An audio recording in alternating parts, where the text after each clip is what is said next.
Dalam nama Tuhan Yesus menyampaikan firman Tuhan pada pagi hari ini, saya membawakan topik yang berjudul menjinakkan lidah mengendalikan hidup. Menjinakkan lidah mengendalikan hidup. Saudara-saudari yang dikasihi dalam Tuhan, pernahkah kita bertanya kalau dalam satu hari berapa kata sih yang kita keluarkan, berapa kata yang kita ucapkan? Nah, ada suatu penelitian ya. Rata-rata orang berbicara adalah 6.000 sampai 16.000 kata per hari. Ya, jadi range-nya dari 6.000 sampai 16.000 kata per hari.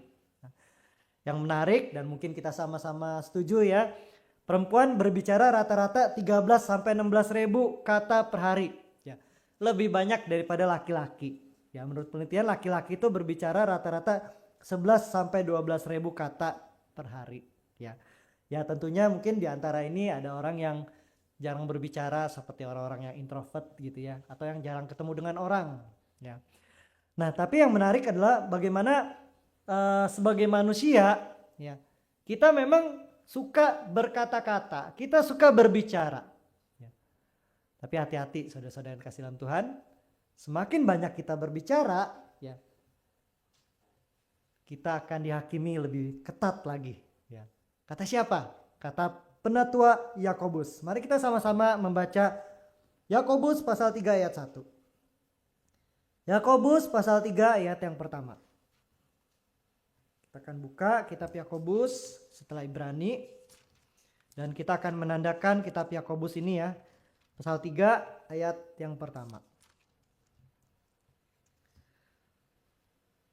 Yakobus pasal 3 ayat yang pertama. Kita akan baca bersama-sama ya. Yakobus pasal 3 ayat yang pertama. Kita akan baca bersama-sama. Yakobus 3 ayat 1. Saudara-saudaraku, janganlah banyak orang di antara kamu mau menjadi pengajar. Sebab kamu tahu bahwa sebagai pengajar kita akan dihakimi menurut ukuran yang lebih berat. Ya. Di Alkitab saya pengajar ya. Mungkin kalau nggak salah di yang terjemahan baru itu yang pertama itu guru ya. Nah, pengajar ya. Walaupun mungkin wah aman saya bukan pengajar ya. Tapi sebenarnya siapa pengajar itu ya? Yang kalau yang jelas-jelas pengajar itu yang mungkin seperti kebetulan saya ya menyampaikan firman Tuhan ya, pengkhotbah ya, atau guru ya. Bisa juga konselor ya, atau yang suka memberikan konseling ya. Tapi sebenarnya ayat ini adalah untuk semuanya. Karena apa yang kita katakan nanti kita akan dihakimi menurut perkataan kita. Jadi semakin banyak bicara ya, semakin banyak yang harus dinilai ya, yang harus dihakimi ya. Jadi pengajar-pengajar itu di gereja yang tadi saya sampaikan ya. Nah, ini jangan sampai membuat kebetulan di Kelapa Gading ini ada pengkhotbah atau calon-calon pengkhotbah baru ya. Jangan sampai membuat calon pengkhotbah baru, aku nggak mau jadi pengkhotbah deh ya. Jangan sampai seperti itu setelah membaca ayat ini ya. Nah, justru setelah membaca hari ini kita akan bahas mengenai perkataannya. Justru kalau kita menyampaikan firman Tuhan, banyak berbicara, menyampaikan perkataan-perkataan untuk membangun dan lain sebagainya, itu merupakan suatu berkat bagi kita. Nah, saudara-saudara yang kasih dalam Tuhan, pengajar ini kan tugasnya mengajar ya. Jadi pengajar ini ya bisa dikatakan bisa kita semua yang berbicara menyampaikan sesuatu kepada orang lain ya. Nah, mengajar adalah pekerjaan yang penuh dengan tanggung jawab yang besar. Karena itu sebagai seorang pengajar harus memegang standar yang paling ketat. Ya. Justru kalau kita lihat dari sisi ini, sebagai seorang pengajar dikatakan harus memegang standar yang paling ketat. Ya tadi ya, pengkhotbah, guru agama, mungkin konselor dan lain-lain ya, pembina ya. Justru ini adalah suatu hal yang positif ya, di mana agar kita terpacu untuk apa? Untuk bisa menjalankan apa yang kita katakan ya. Kan ada peribahasa ya, walk the talk ya. Jadi memang ini adalah suatu umum ya, istilah umum, peribahasa umum yang selaras dengan apa yang dikatakan Penatua Yakobus ya. Walk the talk ini adalah apa yang kita katakan itu justru kita harus berusaha untuk melakukannya. Nah, penatua Yakobus juga secara lanjut menyampaikan sesuatu yang sangat penting. Mari kita lanjutkan pembacaan kita, Yakobus 3 ayat 2. Yakobus 3 ayat 2. Sebab kita semua tersandung dalam banyak hal. Siapa tidak tersandung dalam perkataannya, ia orang yang sempurna. Ia orang yang sempurna, yang dapat mengendalikan seluruh tubuhnya. Ya, mari kita analisa, kita perhatikan ayat 2 ini. Ya. Sebab kita semua tersandung dalam banyak hal. Ya, sebagai manusia, karena kita suka berbicara, kadang-kadang perkataan kita itu bisa menjadi batu sandungan, ya, bisa menjadi sandungan. Ya. Dan dikatakan di sini bahwa siapa yang tidak tersandung dalam perkataannya. Artinya apa? Siapa yang bisa melakukan apa yang sesuai dengan perkataannya. Ya, tidak tersandung. Ia adalah orang yang sempurna. Ia adalah orang yang sempurna. Dan orang yang sempurna adalah orang yang dapat mengendalikan seluruh tubuhnya. Ya. Jadi seperti di judul ya. Siapa yang bisa menjinakkan lidah? Artinya yang bisa menjinakkan lidah itu tidak tersandung dalam perkataan-perkataannya. Ia adalah orang yang sempurna. Dan orang yang sempurna adalah orang yang dapat mengendalikan seluruh tubuhnya. Ya. Tubuh ini adalah kehidupan kita. Nah, saudara-saudara yang kasih dalam Tuhan, mari kata kuncinya ini, ya. Kita harus bisa menjinakkan lidah kita. Agar apa? Kita bisa menjadi sempurna. Kalau kita bisa sempurna, maka hidup kita, ya, kita bisa kendalikan. Ya. Nah, sempurna ini, waduh, seperti apa ya? Sempurna ini perfect, kudus 100%. Apakah seperti itu, saudara-saudari? Ya. Ternyata dalam bahasa aslinya, dalam bahasa asalnya di bahasa Yunani, ya. Orang yang sempurna ini adalah memiliki kata telios aner. Ya, telios ini artinya bukan berarti tidak pernah berbuat dosa. Ya. Jadi telios ini artinya bukan berarti tidak pernah berbuat dosa sama sekali atau tanpa noda. Yang tadi saya katakan ya, murni 100% kayak emas 24 karat ya, emas murni ya. Kudus 100%, bukan seperti itu. Tapi yang dikatakan sempurna ini adalah artinya menjadi orang yang lebih dewasa, utuh, matang, dan mencapai tujuan spiritual yang ditetapkan. Maksudnya apa? Maksudnya kalau kita bisa mengendalikan lidah kita, itu adalah tanda kematangan rohani kita. Ya. Jadi intinya adalah bukan sempurna ini bukan artinya kita benar-benar 100% tanpa dosa. Saya pikir selama kehidupan kita hidup, ya pasti selalu terjadi sesuatu yang membuat kita lemah. Bisa saja kita jatuh ke dalam dosa. Tapi kalau kita mau berubah, kita mau memperbaiki diri kita, mematangkan kehidupan kita, rohani kita semakin kuat, ya itulah yang dikatakan adalah orang yang sempurna. Jadi saudara-saudara yang kasih dalam Tuhan, kita harus memperhatikan atau harus memberikan perhatian khusus dengan perkataan kita. Ya. Apa yang kita ucapkan, apa yang kita katakan, apa yang kita bicarakan, kita harus lebih memberikan perhatian khusus. Nah, tadi kan saya bicara mengenai sempurna ya. Mari kita renungkan dalam kehidupan kita. Apakah saat ini kita sudah sempurna dalam perkataan kita? Mengejar kesempurnaan dalam perkataan sebenarnya adalah sesuatu awal yang baik sebelum kita mencapai kesempurnaan yang dituntut oleh Tuhan Yesus kepada kita. Ya, Tuhan mau agar kita memiliki kehidupan yang kudus. Tuhan mau agar kita memiliki kehidupan yang sempurna di dalam Tuhan. Hendaklah kamu sempurna seperti Yesus. Ya. Tapi marilah kita mulai dengan perkataan kita. Dengan kita bisa mengendalikan perkataan kita, inilah suatu awal yang baik untuk mencapai kesempurnaan yang penuh di dalam Kristus. Ya. Karena itu hari ini kita akan sama-sama belajar 3 nasihat yang disampaikan oleh penatua Yakobus mengenai perkataan. Ya. Nah, bagaimana ya perkataan ini? Nah, yang pertama, penatua Yakobus ingin memberitahukan kepada kita betapa pentingnya untuk menjinakkan lidah kita. Kenapa? Ya. Karena lidah ini kan kecil ya. Di antara semua bagian tubuh, lidah ini salah satu bagian yang cukup kecil. Ya. Tetapi lidah ini yang kecil ini bisa memberikan pengaruh yang besar terhadap kehidupan kita. Ya. Nah, penatua Yakobus menggambarkan 3 macam perumpamaan atau analogi mengenai lidah. Mari kita lanjutkan pembacaan kita Yakobus pasal 3 ayat yang ketiga. Ayat yang ketiga. Yang pertama, perumpamaan pertama adalah kita mengenakan kekang pada mulut kuda sehingga ia menuruti kehendak kita dan kita dapat mengendalikan tubuhnya. Saya yakin percaya banyak dari kita sudah pernah melihat kuda, ya, kuda yang dikendalikan. Biasanya orang tua kalau lagi jalan-jalan ya ke Bandung, ke Lembang atau kemana, ada kuda. Ya, kalau anak-anaknya masih kecil biasanya mau naik kuda. Ya, saya pernah ingat waktu itu juga bareng-bareng ada Kiel juga, mungkin Tobi juga ya, mau naik kuda ya kalau nggak salah kan. Berarti beberapa dari anak-anak di sini rasanya pernah naik kuda. Ya, tapi kalau anak Venus saya nggak tahu ya, masih kecil belum pernah lihat ya. Tapi yang di sini saya tahu pernah karena pernah jalan bareng-bareng ya. Nah, kuda ini kalau kita naik kuda ya, baik itu kita naik kuda langsung atau kuda yang dikendalikan di dokar ya atau kereta kuda ya. Itu kan kuda yang bisa dikendalikan pakai apa? Pakai kekang. Ya. Nah, kalau mungkin saudara-saudari pernah lihat film cowboy ya, biasanya kuda liar nggak bisa tuh langsung dipakai kekang. Ya.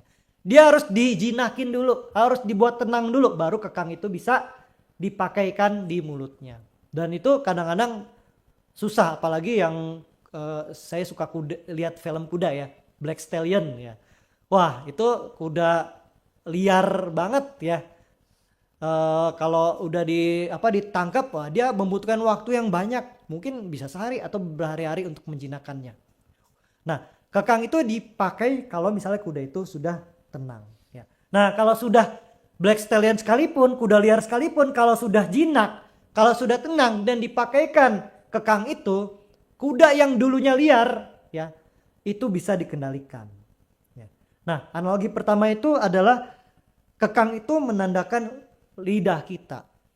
Ya. Jadi lidah kita seperti kekang yang harus dikendalikan. Nah, kuda itu hidup kita, tubuh kita, kehidupan kita. Jadi kalau lidah kita sudah bisa dikendalikan seperti kuda yang diberikan kekang, ya, kita pun akan bisa mengendalikan kehidupan kita. Lidah ini dapat mengubah arah kehidupan kita. Sama seperti kekang ya. Kita mau ke kanan, ke kiri itu harus kita tarik kekangnya.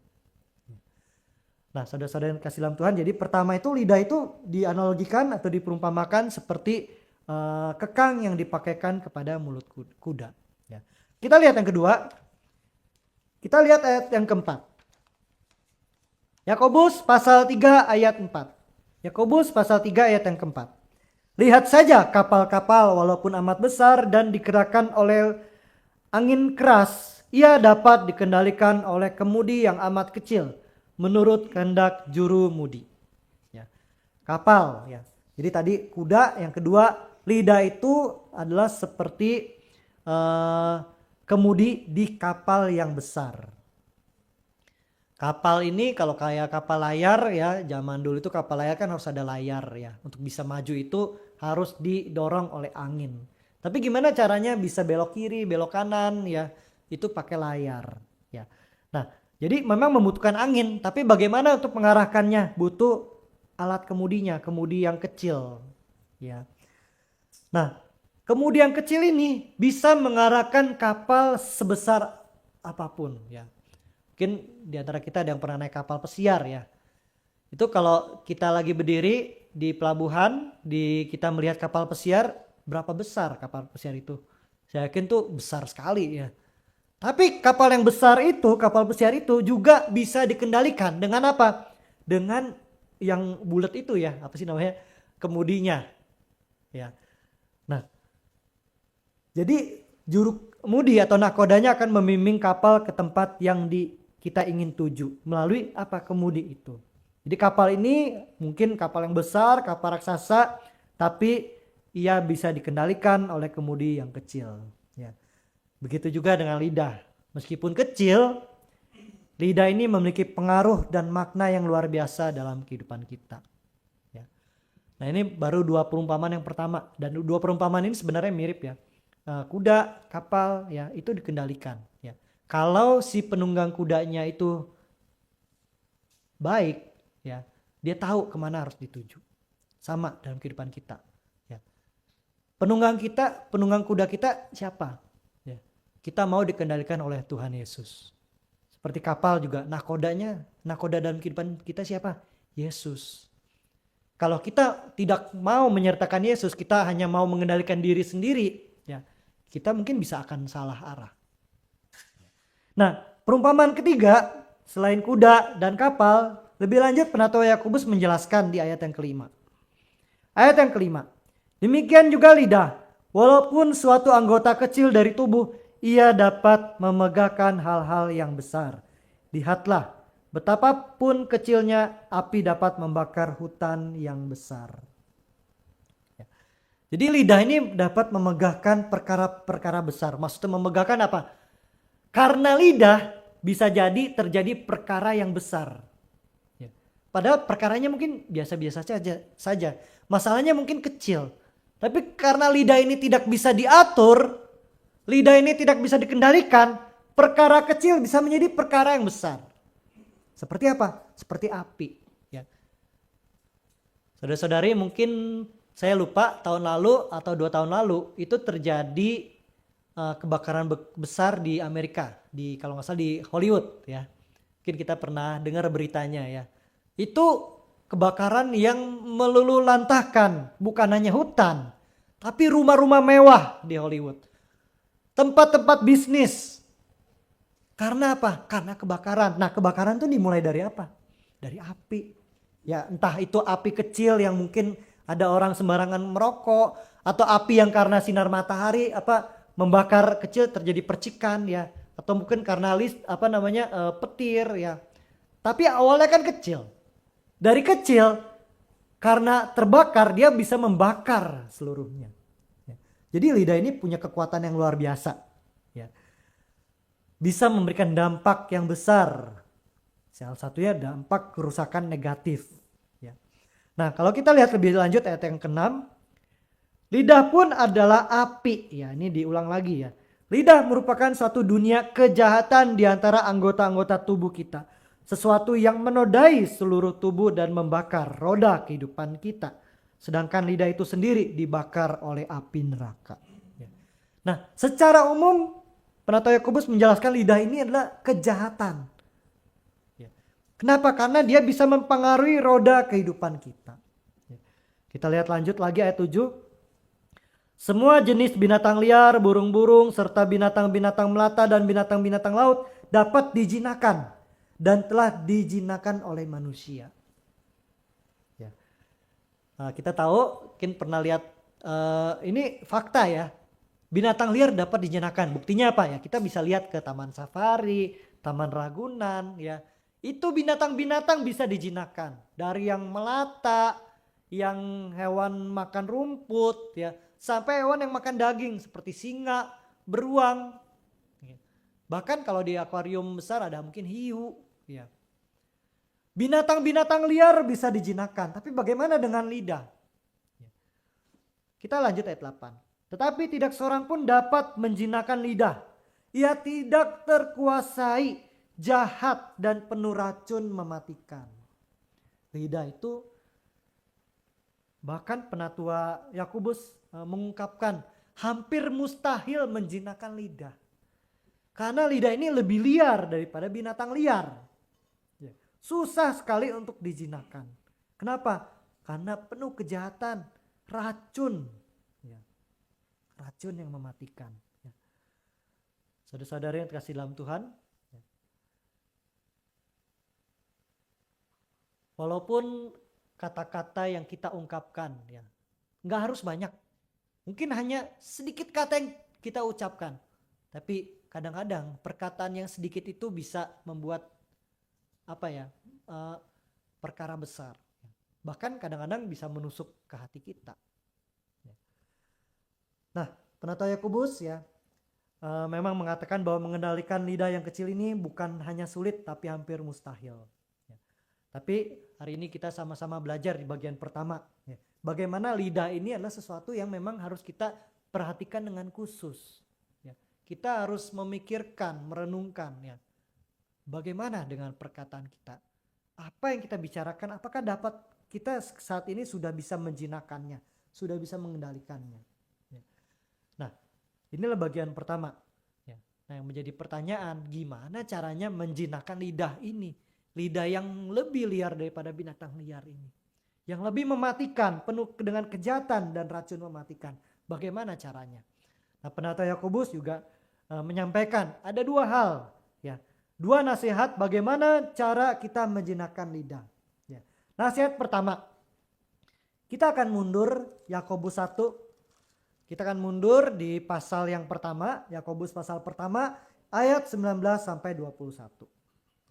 Ayat 19 sampai 21. Kita akan baca Yakobus pasal 19 pasal 1 ayat 19. Saudara-saudaraku yang terkasih, ingatlah hal ini. Setiap orang hendaklah cepat untuk mendengar, tetapi lambat untuk berkata-kata dan juga lambat untuk marah. 20. Sebab kemarahan manusia tidak mengerjakan kebenaran di hadapan Allah. 21. Sebab itu buanglah segala sesuatu yang kotor dan kejahatan yang begitu banyak itu dan terimalah dengan lemah lembut firman yang tertanam di dalam hatimu yang berkuasa menyelamatkan jiwamu.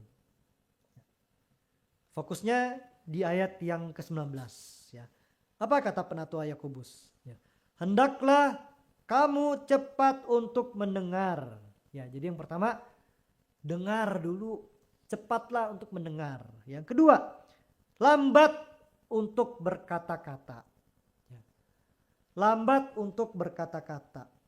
Yang ketiga, lambat untuk marah. Nah, penatua Yakobus menyampaikan hal ini dan kita harus melatihnya. Kita harus melatih perkataan kita, harus lebih cepat mendengar daripada berkata-kata.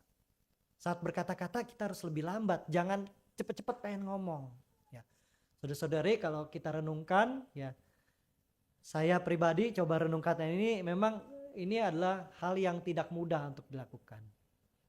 Kenapa? Karena dalam kehidupan kita kadang-kadang itu kita pengen cepat ngomong, ya. Kita pengen cepat berkata-kata, oh iya saya udah ngerti, ya. Tapi penatua Yakobus mengatakan ini agar kita bisa melatihnya. Nah, mungkin hal ini perlu diperhatikan pertama khususnya untuk orang tua yang masih memiliki anak-anak. Ya. Kalau masih anak-anak kita coba untuk bisa menyampaikan perkataan firman Tuhan ini kepada anak-anak, kita latih mereka. Untuk apa? Untuk lebih cepat mendengar. Ya. Jadi mungkin kasih tahu ke anak-anak kalau orang tua bicara atau orang lain bicara dengerin dulu, jangan dipotong. Ya. Lalu kalau mau ngomong dipikir dulu mau ngomong apa. Ya. Nah, anak-anak kenapa? Kenapa harus anak-anak? Karena anak-anak masih kita didik, masih kita latih sehingga nanti bisa menjadi kebiasaan. Kenapa? Di sini kan ada banyak adik-adik ya. Nah, adik-adik kenapa ya di sini adik-adik mesti melatih dari kecil? Karena kalau udah seusia saya, sudah seusia Budi mungkin ya, dan teman-teman sini yang dewasa, yang udah senior, untuk melatih ini sulit. Ya, tapi yang namanya firman Tuhan kita harus usahakan. Walaupun kita sudah cukup dewasa usia kita, ya kita harus bisa berusaha. Kenapa? Karena sebagai orang tua pun kita harus memberikan contoh. Jangan sampai itu papa sendiri, mama sendiri, saya baru ngomong sedikit udah disela. Nah, ini latihan untuk orang tua juga. Ya. Nah, kita lanjut. Ya. Kenapa kita cepat untuk berbicara? Kenapa sih? Karena apa? Karena otak kita itu sudah memproses sesuatu dengan lebih cepat. Bahkan kadang-kadang terlalu cepat. Ya. Kenapa? Baru ngomong dikit, karena mungkin otak kita terlalu encer, terlalu lancar atau apa, udah merasa udah tahu, jadi kita mau cepet-cepet ngomong. Ya. Nah, kadang-kadang terlalu cepat otak kita memproses perkataan yang disampaikan kepada kita apa yang terjadi? Kita pengen cepet-cepet berkata-kata, mungkin kita membatahnya. Oh iya udah tahu, maksudnya gini kan, gitu. Ya tadi karena otak kita terlalu cepat. Ya, padahal belum tentu kita sudah memahami situasinya. Ya, ya ini terus terang tantangan untuk kita semua, untuk saya, untuk saudara-saudari, ya, dan untuk anak-anak harus mulai dilatih. Ya. Nah, kadang-kadang kalau kebablasan, ya tadi kita akhirnya sendiri bisa marah. Ya. Mungkin awalnya baik-baik ya, tapi karena ada ketegangan yang dibantah dan terus dibantah, ya apa yang terjadi? Akhirnya lepas kontrol, kita bisa marah. Ya, kita bisa marah. Nah, saudara-saudara kasih dalam Tuhan, tadi sudah diingatkan di ayat 20. Ya. Kemarahan manusia tidak mengerjakan kebenaran di hadapan Allah. Kemarahan yang kita lakukan karena kehilangan kontrol tidak memuliakan Allah. Ya. Jadi terlepas dari kita benar atau salah, amarah tidak mengerjakan kebenaran Allah. Jadi langkah pertama yang paling mendasar apa? Yang tadi, kita harus melatih diri kita untuk sedikit berbicara. Ya. Bukannya kita dalam hal ini firman Tuhan, bukannya kita nggak boleh ngobrol ya. Tapi kita harus memperhatikan apa yang kita katakan. Banyak mendengar dan sebelum kita berbicara, cobalah kita berhenti dulu selama 5-10 detik. Ya. Ini mungkin trik umum lah ya yang ada di dunia ini. Ya. Ilmu komunikasi. Ya. Bagaimana agar kita lambat berbicara? Pada saat kita bicara, diam dulu 5-10 detik. Pikirkan apa yang kita mau katakan. Ya. Memang ini kalau saya pikir-pikir apa yang dikatakan Yakobus ini maksudnya luar biasa ya. Firman Tuhan ini juga diterapkan di dalam kehidupan kita sehari-hari. Ya. Saya yakin percaya ini adalah ilmu komunikasi. Ya. Jadi maka kita akan berbicara sedikit demi sedikit untuk berhenti dalam waktu yang lama. Karena apa? Karena kita melatihnya. Ya. Karena kita melatih dulu 5 detik, 10 detik, lama-lama kita akan terbiasa dan kita mulai bisa mengendalikan apa yang kita katakan. Ya.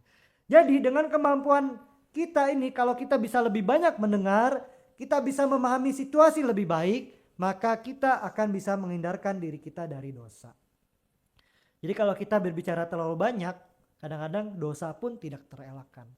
Karena kita suka berbicara, ya. Dan sehingga karena kita suka berbicara banyak, kita tidak mengontrol perkataan kita, ya, bisa jadi kita tersandung dan kita bisa berbuat dosa. Kenapa? Karena kita bisa salah berbicara. Mari kita buka Amsal pasal 10. Amsal pasal 10 ayat 19. Jadi selain di kitab Yakobus, di Amsal juga ada mengenai perkataan ya. Amsal pasal 10 ayat yang ke-19. Amsal pasal 10 ayat 19. Dalam banyak bicara pasti ada pelanggaran. Tapi siapa yang menahan bibirnya, ia berakal budi. Ya. Inilah ayat firman Tuhan ya. Dan bukan hanya mengenai dosa saja, bukan hanya mengenai pelanggaran saja. Ya. Kita akan juga buka Pengkhotbah pasal 5. Yang Yakobus ditandai karena nanti kita akan balik lagi. Kita akan buka Pengkhotbah pasal 5 ayat 1-2. Pengkhotbah pasal 5 ayat yang pertama dan yang kedua. Janganlah terburu-buru membuka mulutmu. Nah ini cocok ya. Seperti yang tadi disampaikan oleh penatua Yakobus ya. Dan janganlah hatimu tergesa-gesa mengeluarkan perkataan di hadapan Allah. Karena Allah ada di surga dan kau di bumi. Sebab itu biarlah perkataanmu sedikit saja. 2. Kenapa nih? Karena sebagaimana mimpi datang dalam banyaknya kesibukan. Demikian pula percakapan bodoh dalam banyaknya perkataan. Jadi kalau kita banyak berbicara, kadang-kadang malah kita dapat menampakkan kebodohan kita. Saat kita terlalu banyak bicara, kita akan membongkar banyak hal tentang diri kita sendiri. Tentu saja bisa membongkar sisi bodoh kehidupan kita. Saudara-saudari, pernahkah kita bertemu atau melihat seseorang yang pada saat kita lihat orang tersebut, wah ini orang ini luar biasa ya. Seperti orang yang memiliki hikmat dalam perkataannya. Orang ini tidak banyak bicara, tapi pada saat berbicara, kata-kata yang dikeluarkan adalah kata-kata yang berbobot. Ya. Kata-kata yang berhikmat. Ya. Mengapa orang ini bisa sampai begitu? Ya, karena otak orang ini ya bisa memproses apa yang harus dikatakan dan apa yang tidak seharusnya dikatakan. Tadi bisa mengendalikan perkataan. Ya. Nggak hanya asal ngomong, apa yang dikatakan sudah direncanakan, sudah dipikirkan. Sehingga apa yang dikatakan memang itu yang harus diungkapkan. Apa yang tidak perlu dikatakan, orang ini pasti tidak akan mengungkapkannya. Karena dia sudah bisa mengendalikan perkataannya. Jadi saudara kasih dalam Tuhan, jadi ketika orang ini membuka mulutnya ya, pada saat kita mendengar apa yang dikatakan, sepertinya adalah perkataan-perkataan yang memberikan hikmat bagi yang mendengarnya. Jadi bagian pertama di dalam yang kedua ini kan bagaimana cara menjinakkan lidah ya. Bagian pertama adalah di mana penatua Yakobus menasihatkan kepada kita untuk apa? Banyaklah mendengar, lambatlah berbicara dan lambatlah untuk marah ya. Nah, ini mungkin ilmu yang orang dunia pun miliki ya. Tapi ada hal lain yang diberikan nasihat oleh penatua Yakobus di mana hanya orang Kristen lah yang bisa merasakan ini ya. Kita akan kembali ke kitab Yakobus pasal 3.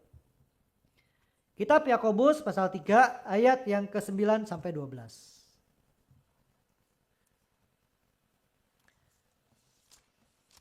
Kitab Yakobus pasal 3 ayat yang ke-9 sampai 12.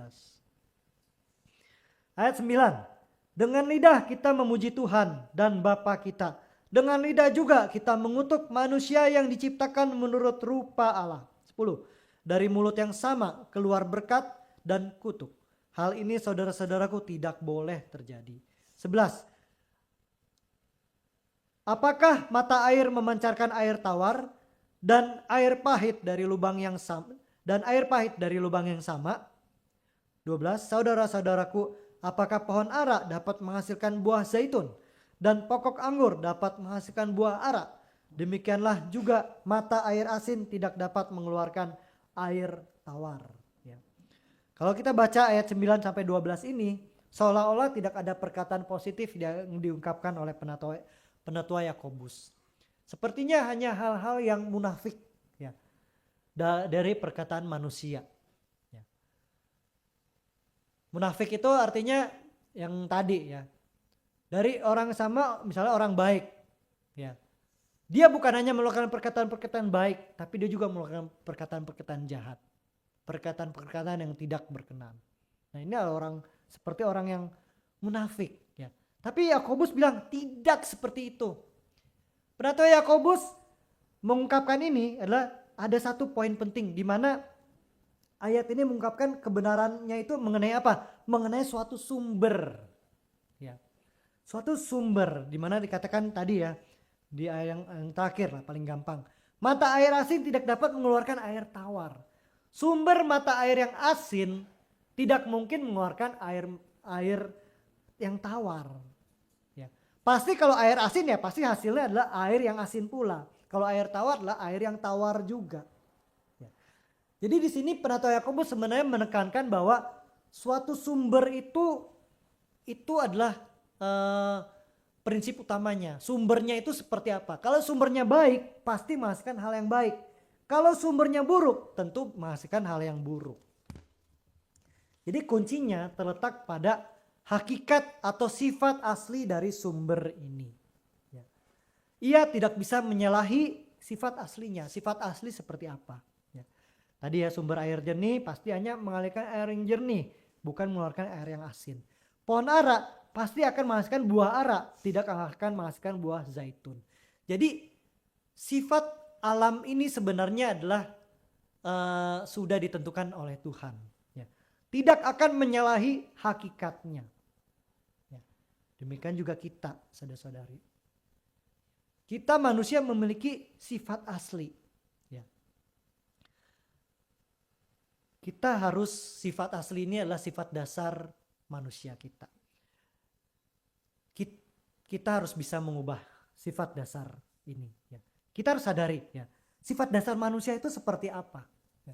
Alkitab memberitahu bahwa manusia sifat dasarnya adalah berdosa. Ya, kita tahu kenapa berdosa dimulai dari Adam dan Hawa. Ya. Karena Adam dan Hawa jatuh di dalam dosa, sehingga keturunannya adalah manusia-manusia yang berdosa karena keturunan daripada Adam dan Hawa. Jadi sifat asli manusia yang telah dilahirkan turun menurun terus menerus, sebenarnya kita memiliki dosa. Ya.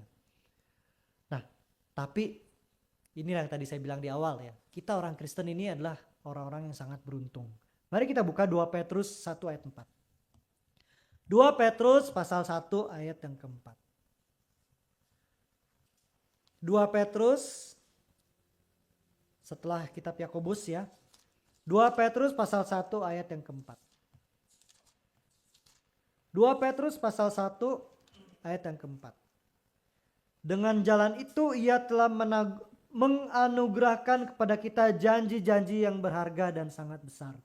Supaya olehnya kamu boleh mengambil bagian dalam kodrat ilahi dan luput dari kebinasan yang ada dalam dunia akibat hawa nafsu.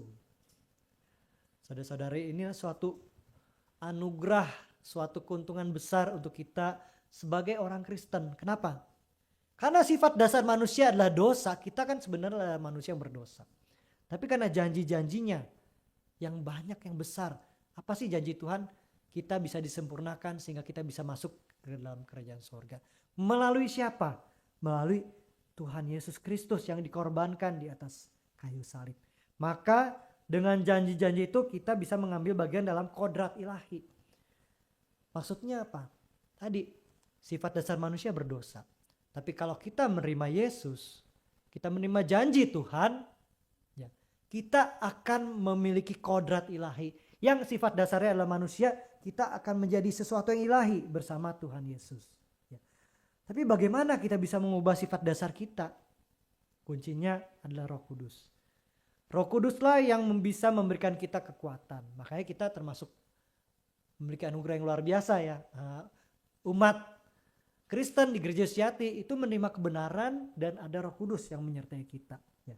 Nah, jadi penting sekali kita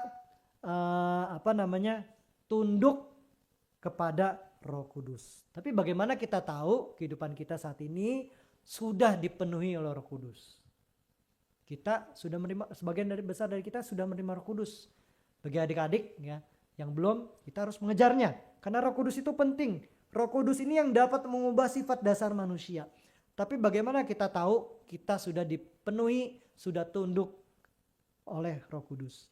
Kita akan buka Galatia 5. Kita bisa melihatnya dari apa? Ciri-cirinya kita bisa melihat seperti yang diungkapkan oleh Galatia pasal 5. Kitab Galatia pasal yang kelima ayat yang 16 lalu ayat yang ke-22.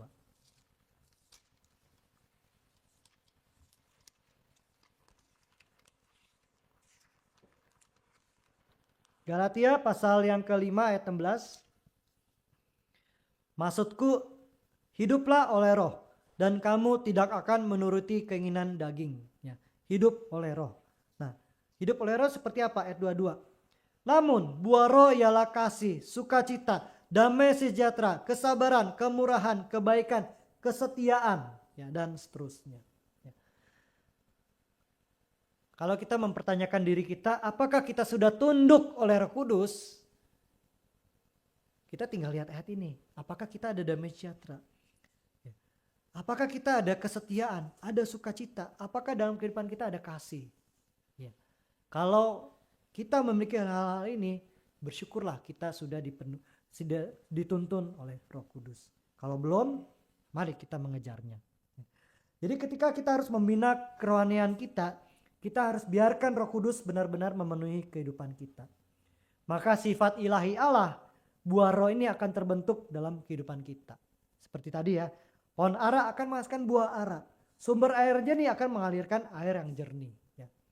Tapi hal ini harus kita lakukan setiap hari. Kenapa? Karena kita setiap hari berperang melawan daging. Berperang melawan hawa nafsu dunia kita. Ya. Memikirkan hal-hal di surga, ya, maka perkataan kita dapat membawa penghiburan dan membangun orang lain. Ya. Jadi penatua Yakobus mengingatkan kita bahwa kita bisa loh mengubah sifat dasar manusia kita. Kalau apa? Kita bersandar dengan Roh Kudus. Setiap hari ya, kita bisa merenungkan firman Tuhan. Kalau hal itu terjadi dalam kehidupan kita, rohani kita semakin matang, pasti apa yang kita keluarkan, kata-kata yang kita ungkapkan, kita keluarkan, itu adalah kata-kata yang sepantasnya kita keluarkan. Untuk apa?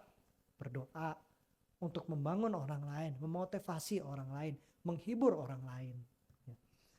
Saudara-saudara yang kasih dalam Tuhan, kalau kita berpikir mengenai suatu mujizat, ya banyak ya orang yang sakit disembuhkan, itu suatu mujizat. Ya. Tapi sebenarnya salah satu mujizat yang luar biasa adalah bagaimana kita bisa melihat perubahan dari seseorang. Ya. Dari orang yang tidak bisa mengontrol perkataannya, dengan adanya Roh Kudus, ya, dia bisa berubah. Inilah suatu mujizat yang luar biasa. Kita akan buka juga Matius 12 ayat 34 sampai 35. Matius pasal 12. Matius pasal 12 ayat yang ke-34 sampai 35. 34. Hai kamu keturunan ular berbisa, bagaimanakah kamu dapat mengucapkan hal-hal yang baik sedangkan kamu sendiri jahat? Sebab yang diucapkan mulut meluap dari hati. 35. Orang yang baik mengeluarkan hal-hal yang baik dari perbendaharanya yang baik, dan orang yang jahat mengeluarkan hal-hal yang jahat dari perbendaharanya yang jahat. Baik dan jahat itu dari mana, saudara-saudari? Dari hati kita. Tadi ya, kembali lagi, sumber ya. Kita sadari diri kita, sumbernya itu hari ini hati kita seperti apa. Ya. Mari kita mohon pimpinan Roh Kudus, tunduk pada pimpinan Roh Kudus, kita penuhi hati kita dengan hal-hal yang firman Tuhan. Sehingga apa yang kita katakan keluar dari hati kita adalah hal-hal yang sesuai dengan firman Tuhan. Hanya ketika Roh Kudus mengubah hati seseorang, maka apa yang kita ucapkan benar-benar mencerminkan rupa kerajaan Allah. Nah, itu adalah bagaimana cara untuk menjinakkan lidah. Yang terakhir, Penatua Yakobus ya memberikan kita nasihat seperti apa? Sadarilah bahwa kita manusia sebenarnya adalah diciptakan menurut gambar dan rupa Allah. Kita akan buka Yakobus 3 ayat 9. Kita kembali baca ayat 9. Yakobus pasal 3 ayat yang ke-9. Yakobus 3 ayat 9. Dengan lidah kita memuji Tuhan dan Bapa kita, dengan lidah kita mengutuk manusia yang diciptakan menurut rupa Allah. Mengutuk manusia yang diciptakan menurut rupa Allah. Ya, mungkin bisa jadi ya semoga ya kita yang sudah di dalam Tuhan, kita tidak seperti orang-orang dunia yang mengutuk manusia yang lain. Maksudnya apa? Dari kata-kata keluar kata-kata hinaan, cercaan ya. Mungkin saudara-saudari kalau kita di pergaulan kita sehari-hari ya, bisa dilihat ya. Saya melihat anak-anak sekolah dan juga mungkin orang-orang sekitar kita gampang sekali mengucapkan kata-kata apa? Kata-kata yang binatang ya, anjing lu misalnya, contoh ya. Goblok lu misalnya. Bahkan mungkin di sekolah-sekolah SD sudah mulai ada. Ya. Kenapa? Karena bagi mereka itu adalah orang-orang sudah biasa perkataan seperti itu. Tapi sebenarnya perkataan-perkataan itu adalah perkataan yang mengutuk manusia lainnya. Masa manusia disebut anjing? Masa manusia disebut goblok? Misalnya kan. Tapi kalau kita adalah umat Allah, tentunya kita tidak akan mengatakan hal-hal yang demikian. Kenapa? Karena kita sadar manusia sesama kita adalah manusia ciptaan Allah yang diciptakan menurut gambar dan rupa Allah. Ya. Jadi saat kita memandang manusia lainnya, baiklah kita memandang seperti Allah memandang manusia. Kita tidak akan berani mengutuk orang lain. Ya, tadi kenapa? Karena semuanya diciptakan menurut rupa Allah. Ya, menurut mereka adalah milik Allah. Ya. Mereka manusia adalah sebenarnya berharga di mata Allah, layak menerima hormat kita. Karena itu mengapa Tuhan Yesus ya memberikan kita perintah ya untuk mengabarkan Injil. Karena Allah melihat manusia-manusia di dunia ini layak untuk mendapatkan keselamatan. Manusia-manusia lain ini yang belum mengenal Allah layak untuk mendapatkan pengampunan dosa dari Tuhan. Ya. Karena itu Allah itu menghargai semua orang. Ya. Mungkin kita bisa aplikasikan dalam kehidupan kita sehari-hari. Mungkin dalam kehidupan kita suami istri. Ya. Suami istri dalam hubungan suami istri di dalam keluarga, bagaimana Allah memandangnya? Ya. Allah membuat pasangan kita itu sebenarnya adalah hadiah daripada Tuhan. Anugerah daripada Tuhan. Kenapa? Karena yang telah menjadi pasangan suami istri artinya telah menjadi satu daging. Kalau sudah menjadi satu daging, bagaimana mungkin si suami mengutuk istrinya, menjelek-jelekan istrinya, ngata-ngatai istrinya. Atau istri ngata-ngatai suaminya, pemalas kamu, kamu gimana sih, gak bertanggung jawab, misalnya kan. Dengan maksud untuk menghinanya. Ya. Kalau kita sama-sama menghargai ciptaan Allah ini, ya, kita tidak akan mengeluarkan kata-kata demikian. Ya. Demikian juga orang tua terhadap anak. Ya. Apa yang dikatakan oleh orang tua harusnya adalah kata-kata yang membangun, bukan kata-kata hinaan atau kata-kata yang membuat anak itu menjadi tertekan. Nah, saudara-saudari yang terkasih dalam Tuhan, yang ketiga, ya, bagaimana Penatua Yakobus mengingatkan bahwa semua manusia, ya, itu layak untuk mendapatkan penghormatan dari kita. Karena itu apa yang kita katakan, ya, hati-hati, ya, baik itu dalam candaan, baik itu dalam kita ngobrol sehari-hari, ya, kadang-kadang bisa jadi kita mendengarkan orang-orang lain mengata-ngatai atau membicarakan orang lain, ya. Gosip-gosip yang mengarah kepada membuat suatu image, orang ini memang tidak baik. Ya, ini harus hati-hati. Apalagi kalau itu keluar dari perkataan kita. Nah, jadi hari ini saudara-saudara yang kasih dalam Tuhan, ada 3 hal yang kita pelajari sama-sama dari Penatua Yakobus. Ya. Yang pertama, bagaimana kita harus mementingkan apa yang kita ucapkan itu harus kita perhatikan dengan khusus. Ya. Karena itu kita harus menjadi orang yang sempurna. Ya, orang yang sempurna adalah orang yang bisa menjinakkan lidahnya, bisa mengendalikan perkataannya. Ya. Bagaimana? Kita harus punya Roh Kudus. Karena itu adik-adik penting, ya. Minta Roh Kudus ini bukan hanya pas di gereja. Setiap hari harus doa mohon Roh Kudus. Karena dengan Roh Kuduslah yang dapat membantu kita untuk menjadi orang yang lebih sempurna dalam mengendalikan perkataan. Ya. Nah, kalau kita sudah punya Roh Kudus, apakah kita bisa menghasilkan buah roh? Jadi kalau Tuhan menyertai kehidupan kita, ya, membuat kita mengerti firman Tuhan seperti tadi salah satunya, ya, bahwa semua manusia adalah diciptakan menurut rupa Allah sebenarnya. Maka kita harus menghargai orang lain. Ya. Terakhir saya tutup dengan suatu kesaksian, saudara-saudari yang kasih dalam Tuhan. Ada seseorang, ini kejadiannya bisa dikatakan 70 tahun yang lalu, ya, 70 lebih lah. Ya, jadi ada seseorang yang akhirnya dia bisa menerima. Tapi proses menerima anugerah keselamatan suatu proses yang panjang. Ya. Jadi suatu hari orang ini sebenarnya dibesarkan di dalam keadaan yang cukup melarat, miskin, menderita. Kenapa? Karena dalam keluarga ini ayahnya meninggal, saudara laki-lakinya ada 3 atau 4 saudara laki-laki kalau nggak salah meninggal. Jadi dia tinggal dengan saudara perempuannya dan ibunya. Ya. Di dalam kehidupan yang miskin ini dia tumbuh dalam kehidupan yang keras. Makanya yang namanya berkata-kata kasar, ya, bohong, atau tidak mau disalahkan itu sudah biasa bagi orang ini. Nah, suatu saat dia melihat temannya seorang dokter sedang baca Alkitab. Ya, namanya Dokter Chang, ya. Dokter Chang, ya. Nah, tapi nggak penting sih. Tapi dokter ini waktu baca Alkitab, apa ini Alkitab? Ngapain baca Alkitab? Kata si orang ini, ya. Orang berpendidikan, orang pintar ngapain baca Alkitab? Nah, respon dari Dokter Chang ini apa? Baca dulu, ya. Pasti kamu akan menemukan sesuatu yang indah. Ya, ini Dokter Chang ini juga bukan orang gereja kita, orang Kristen lah. Ya, tapi dia mungkin lagi tertarik dengan Alkitab, ya. Nah, entah kenapa akhirnya orang ini yang tadi, ya, itu memikirkan, akhirnya penasaran, akhirnya dia Akhirnya dia baca juga. Nah, dia baca Alkitab, nggak kerasa dia udah baca dari kitab Kejadian sampai kitab Roma. Sampai akhirnya dia menemukan sesuatu kata Roh Kudus. Dia penasaran apa ini Roh Kudus. Dia tanya ke temannya, tahu gak Roh Kudus?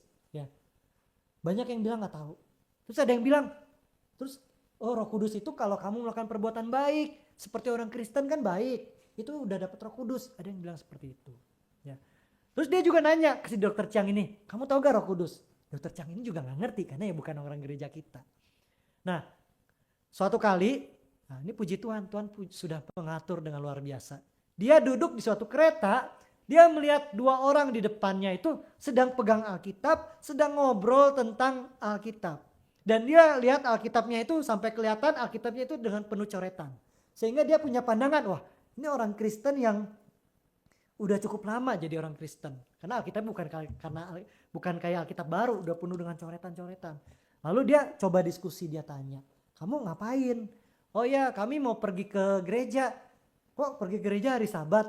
Ya. Nanya, akhirnya diskusi tuh. Terus sampai nanya, kamu tahu gak sih Roh Kudus? Oh iya, di gereja kita ada Roh Kudus. Kamu sudah dapat? Saya udah dapat. Ya ini belum, kan 2 orang ya, ada yang belum. Ya, kamu mau dapat Roh Kudus? Ayo ke gereja kita. Singkat kata, orang ini akhirnya bisa datang ke gereja karena apa? Karena 2 orang ini sedang membicarakan firman Tuhan. 2 orang ini orang gereja kita. Ya.